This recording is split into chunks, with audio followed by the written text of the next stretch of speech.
Hello, and thanks for joining this conversation on common ethical considerations as part of reporting research results. According to the American Psychological Association, basic ethical and legal principles of all scholarly research and writing are designed to achieve three goals. 1. Ensuring the accuracy of scientific knowledge. 2. Protecting the rights and welfare of research participants. And 3. Protecting intellectual property rights.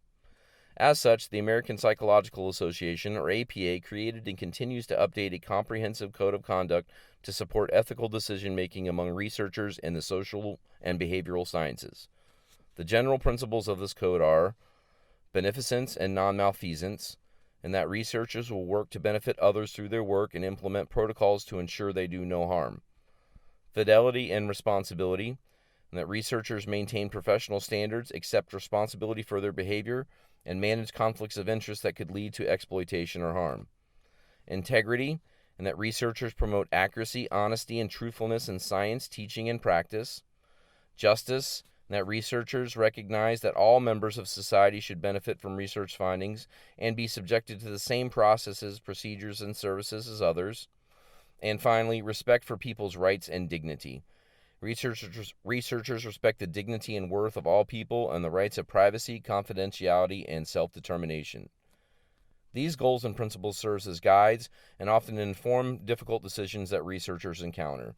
These decisions include, but are not limited to, retaining and sharing data, protecting the rights and confidentiality of research participants, and avoiding conflicts of interest. According to APA, researchers are expected to retain their raw data for at least 5 years after publication.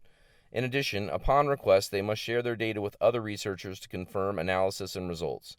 If researchers share their data with others, they must do so through a formal agreement that outlines 1.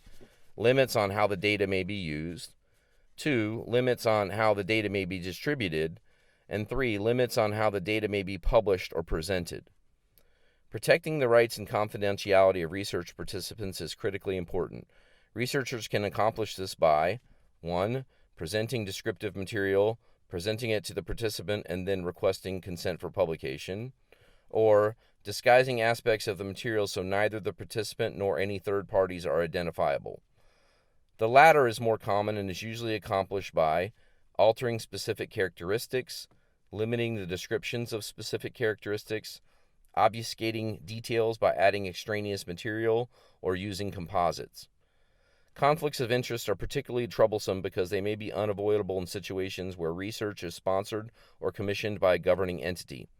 As such, APA recommends that researchers disclose all activities and relationships that others might perceive as conflicts of interest, regardless of if any conflict or bias exists. Common types of conflicts of interest are self-dealing, accepting benefits, influence peddling, using employers' property for private advantage, or using confidential information without authorization. While this presentation provides a summary of some major ethical issues in reporting research results, other considerations include dropping pre-designed variables after data collection because they led to insignificant results, disclosing the original sources of measures and scales, and demonstrating transparency in research methodologies.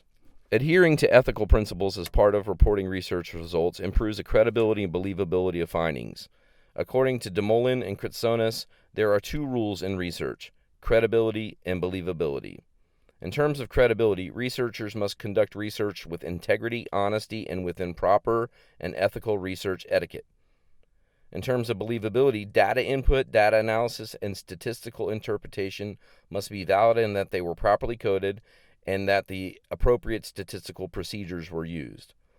Strict adherence to widely accepted research ethics and protocols helps to build a venerable body of knowledge and ensures that we can trust that what we learn from scholars who seek ways to improve society through research is, in fact, the truth. Here's a list of sources of information for this video.